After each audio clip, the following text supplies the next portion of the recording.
इन्हीं लोगों के द्वारा हमारी भाभी को 3 बच्चा के केस में फंसाया गया। तो हम लोग उस टाइम लगभग 2.5 साल केस लड़े और 2.5 साल हम लोग ना वार्ड पार्षद थे और ना कोई प्रतिनिधि थे गाँव। फिर हम लोगों ने कुछ अच्छा खासा काम शुरू किया तो इन्हीं लोगों के द्वारा हम लोग को 302 में वो फंसा दिया गया, जो आज तक हम लोग भुगत रहे हैं। रोज एक हत्या का मामला जी, हम पर एक हत्या का भी मामला फर्जी तरीके से हमको हत्या का मामला दर्ज करके उनके सामने कोई बोलेगा नहीं, कुछ बोलेगा तो फंसा देंगे। इस डर से गांव के लोग भी कुछ नहीं बोल पा रहे हैं वहाँ, ठीक है। और वही बात है, हम विधायक जी को मतलब धन्यवाद देंगे कि संज्ञान में लिए और काम अच्छा तरीके से करा दिए।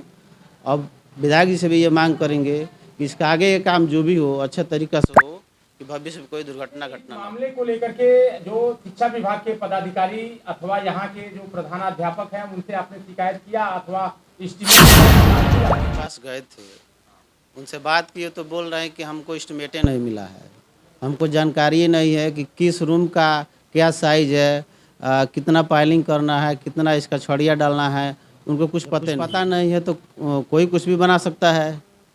और क्या बोलते हैं कि ये बार बार देख रहे हैं कि 1970 की बात 1971 की बात ही बतिया रहे हैं। तो कि वार्ड पार्षद हम उस समय थे, तो जब दो हम लोग वार्ड पार्षद और थे। आप देख रहे हैं हकीकत न्यूज और इस वक्त हम हैं मैरवा के वार्ड नंबर कमरा जो बन रहा था उसको लेकर के इन्होंने कहा था कि अनियमितता पाई गई है। इसी को लेकर के हम उनके प्रतिनिधिकर्ता डॉक्टर शैलेश सिंह हैं, उनसे हम बात करते हैं और जानते हैं कि आखिर आपने कल के वीडियो में देखा होगा कि शंकर कुशवाहा ने उन पर बयान दिया है कि किस प्रकार से काम चल रहा है और इन्होंने कहा है कि अनियमितता पाई गई है। आइए हम इनसे बात करते हैं और जानते हैं कि ये अपने पक्ष में क्या रखते हैं। है कि आपके लापरवाही के कारण कई बार जो शिक्षा विभाग का विभागीय पैसा है वह वापस चला गया, इस पर आपकी क्या प्रतिक्रिया होगी? सबसे पहले तो जब हम लोग ने वार्ड पार्षद बनाया तो आपको जानकारी होना चाहिए कि मिडिल और प्राइमरी का अध्यक्ष वार्ड पार्षद होता है और हाई स्कूल का अध्यक्ष विधायक प्रतिनिधि होता है। तो हाई स्कूल का मामला था तो अब उस टाइम के जो अध्यक्ष होंगे वो बताएंगे कि क्यों पैसा वापस गया, क्यों आया। लेकिन हम लोग जानते हैं कि ज़मीन विवादित था, विवाद के कारण मान लीजिए कि उसका ना कोई कागज़ था ना कोई उसका मतलब कोई डॉक्यूमेंट नहीं था हम लोगों के पास। मिडिल वाला जो बात बता रहे हैं उसमें जब काम रोका गया तब हम लोगों ने इस ज़मीन के बारे में जानना कोशिश किया और ज़मीन के बारे में जान के तब उसका पूरा डिटेल हम लोग निकाले और अपने स्तर से उसको मतलब भीड़ के किसी तरह खारिज दाखिल वगैरह करा लिए, तब जाके वहाँ मतलब कि अब सब कुछ सुधार हो गया है। लेकिन ये हम लोग का मामला मिडिल प्राइमरी तक का है, हाई स्कूल का मामला विधायक प्रतिनिधि लोग जानते हैं। अच्छा, इसमें क्या विवाद था कि जो बार बार वही उसी जगह को जमीनी विवाद को लेकर के वो टूट रहा था, बन रहा था, क्या उसमें विवाद था उस जमीन को लेकर के? अरे पहले के जैसे कि पुराने बुजुर्ग लोग थे जो 1970 की बात बतिया रहे, उससे पहले जो भी लोग थे वो लोग चाहे थे कि इस गांव में एक ठो संस्था तैयार हो। उन लोगों के द्वारा जी वहाँ के उन लोगों के द्वारा मतलब कुछ ज़मीन को दान में दिया गया। तो मान लीजिए मेरा ज़मीन है, हम दान में दे दिए और मेरा बेटा कहता है कि ना वो दान में नहीं है, उसका कोई कागज़ नहीं है। वही मामला वहाँ हुआ था, कुछ बुजुर्ग लोग पहले दान में दे दिए थे। अब ये लोग नए लोग जो आए हैं वो कह रहे हैं कि ना कि वही दान में नहीं दिया गया, मेरा ज़मीन है।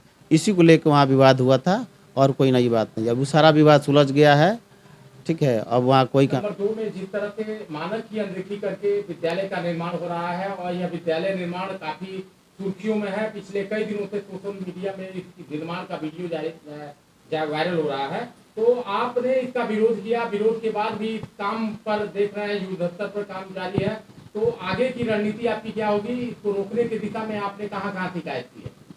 अभी तो हम शिकायत कहीं नहीं की है। फेसबुक के माध्यम से, मीडिया के माध्यम से माननीय विधायक जी को मैंने अवगत कराया।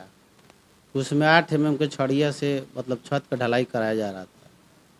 लेकिन मैं विधायक जी को धन्यवाद देना चाहता हूँ कि जिस तरह से भी उनको पता चला हो, मैंने डायरेक्ट भी उनको व्हाट्सएप पर मैसेज किया था, वो इस मामला को संज्ञान लिए और तुरंत लगता है कोई ना कोई कार्रवाई किए हैं। तो सुबह फिर उसमें जगह जगह मतलब कि छड़िया का बढ़िया डाल के और सीमेंट जो था वो पलसरी सीमेंट था और उसमें बाद में डालमिया सीमेंट ला के और काम को तत्काल शुरू मतलब तुरंत उसको करा दिया गया। ग्रामीणों का जो आरोप था, आपका नहीं, ग्रामीण आरोप लगा रहे थे कि जो उसका नींव था, उस नींव में कहीं ढंग से खुदाई नहीं की गई है, ना ढंग से ढलाई की गई है, ना ही फाउंडेशन बनाया गया है।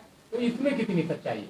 उसका तो नींव हम लोग देखबे नहीं किए। नींव खुदाया नहीं है? नींव खुदाया नहीं, कोई पाइलिंग होता है शायद, गोल गोल करके उसी में केवल रिंग डाल दिया गया है और ऊपर से उसका बाइंडिंग कर दिया गया है।